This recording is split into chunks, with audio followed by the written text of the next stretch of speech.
गायत्री को सिद्ध करने के लिए गुरुदेव ने 3 चरण बताए।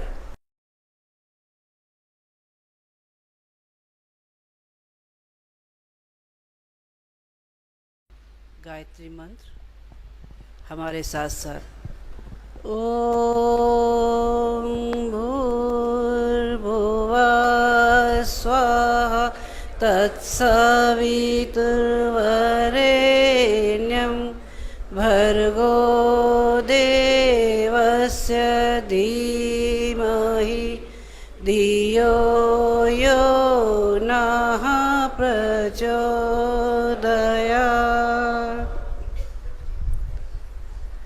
परम पूज्य गुरुदेव और वंदनीय माता जी की सूक्ष्म उपस्थिति में विराजमान शक्ति स्वरूपा माताओं, बहनों और भाइयों, एक बार ऋषि विश्वामित्र के मन में आया कि शरीर छोड़ने के बाद तो आत्मा स्वर्ग चली जाती है अपने कर्मों के आधार पर क्यों न ऐसा कुछ किया जाए कि सत शरीर कोई स्वर्ग जा सके। तो उन दिनों त्रिशंकु उनके संपर्क में थे। उन्होंने प्रयोग शुरू किया। त्रिशंकु जी का मन हुआ कि वो सत शरीर स्वर्ग जाए। ऋषि विश्वामित्र ने अपना प्रयोग शुरू किया। उनके पुण्य प्रताप से, उनके प्रयोग से, उनकी आध्यात्मिक शक्ति से त्रिशंकु जी का शरीर धीरे धीरे पृथ्वी से ऊपर उठने लगा। ऊपर उठते उठते वो और ऊंचा पहुंचा तो स्वर्गलोक में हाहाकार मचा। उन्होंने सोचा प्रकृति के नियमों से ये एकदम सर्वथा विरुद्ध है। आत्मा शरीर छोड़ने के बाद स्वर्ग में आती है अपने कर्मों के आधार पर। अगर शरीर आने लगी तब तो प्रकृति का नियम गड़बड़ा जाएगा। देवताओं ने मिलके उनको वहीं रोक दिया, उनको स्वर्ग में प्रवेश का मौका ही नहीं दिया। अब त्रिशंकु जी की मुश्किल आई। क्या मुश्किल आई? नीचे से तो ऊपर चले गए, ऊपर वालों ने घुसने नहीं दिया। फिर क्या हो गया? वो बीच में अटक गए। बीच में अटक गए तो उन्होंने फिर ऋषि विश्वामित्र को आह्वान किया।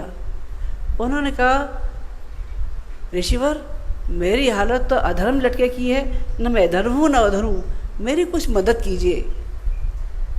ऋषि विश्वामित्र सोचने लगे अब ऐसे में क्या किया जाए। उन्होंने माँ आदिशक्ति का आह्वान किया और उन्होंने नए स्वर्ग को धरती पर अवतरण करने का संकल्प लिया और उनके लिए नया स्वर्ग बना दिया। ऋषि विश्वामित्र जिन दिनों ये गायत्री पर शोध कर रहे थे, उनके मन में बार बार एक बात आ रही थी, इस सृष्टि की सारी चेतना जो है वो सूर्य से ही अनुप्राणित है। सूर्य ही इस सृष्टि का अभिभावक है, सारी शक्ति सूर्य से ही है। तो सूर्य के बारे में वो चिंतन करने लगे, मनन करने लगे, उसकी गहराई में जाने लगे और इतना ज़्यादा गहराई में चले गए कि उनके चित्त के, मन के, शरीर के सब विकार धुल के खत्म हो गए, जल के नष्ट हो गए। और ऋषि विश्वामित्र कौन बन गए? वो दृष्टा बन गए। गायत्री चेतना के, सूर्य चेतना के दृष्टा बन गए और महर्षि विश्वामित्र बन गए। एक बार पांडवों ने सरसैया पर पड़े हुए भीष्म पितामह से एक सवाल किया। उन्हें कहा, पितामह, क्या आप बता सकते हैं कि ऐसा कौन सा देव है जिसके अंदर, एक ही देव के अंदर सारी शक्ति विराजमान हो, या केवल उसके जाप से सारे देवता सिद्ध हो जाते हो? भीष्म पितामह एक क्षण भी रुके बिना बोले, केवल एक ही देव ऐसा है जिसका नाम है माँ आदिशक्ति गायत्री। आदिशक्ति गायत्री इतनी बड़ी शक्ति है, इसके बारे में एक बार जान लेने के बाद किसी दूसरे मंत्र की या दूसरे देव को जाप करने की ज़रूरत ही नहीं रहती। क्यों नहीं जाप कर ज़रूरत पड़ती? ये घर में छिपे हुए एक ऐसे खजाने की बात ही है जिसको अपने घर में छुपा है, लेकिन लोग ढूंढने बाहर जाते हैं, जगह जगह ढूंढते फिरते हैं, यहाँ ढूंढते हैं, वहाँ ढूंढते हैं, इन देवताओं में ढूंढते हैं, उन देवताओं में ढूंढते हैं, लेकिन खजाना मिलता है? खजाना मिलता नहीं। वो केवल गायत्री मंत्र आत्मचेतना के रूप में प्रकट करता है। गायत्री सबसे पहले क्या करती है? मन को निर्मल करती है, आत्मा को प्रकाशवान करती है और इंद्रियों को शुद्ध करती है। किसी भी मंत्र की सिद्धि तभी संभव है जब चित्त निर्मल हो, मन कषाय कल्मषों से दूर हो, बुराइयों से दूर हो, तो ही मंत्र की सिद्धि हो सकती है। अन्यथा मंत्र की सिद्धि नहीं हो सकती। केवल क्या हो जाएगा, एक लिप सर्विस हो जाएगी, मंत्र बोलते रहे, कुछ मिलेगा? कुछ मिलेगा नहीं। गायत्री को सिद्ध करने के लिए गुरुदेव ने 3 चरण बताए।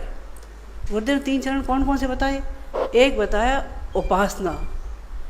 उपासना किसको कहते हैं? उपासना कहते हैं पास बैठने को। शाब्दिक अर्थ में देखा जाए तो केवल पास बैठने का नाम उपासना है, लेकिन पास बैठने का मर्म जिस किसी ने जान लिया वो निहाल हो जाता है। कैसे?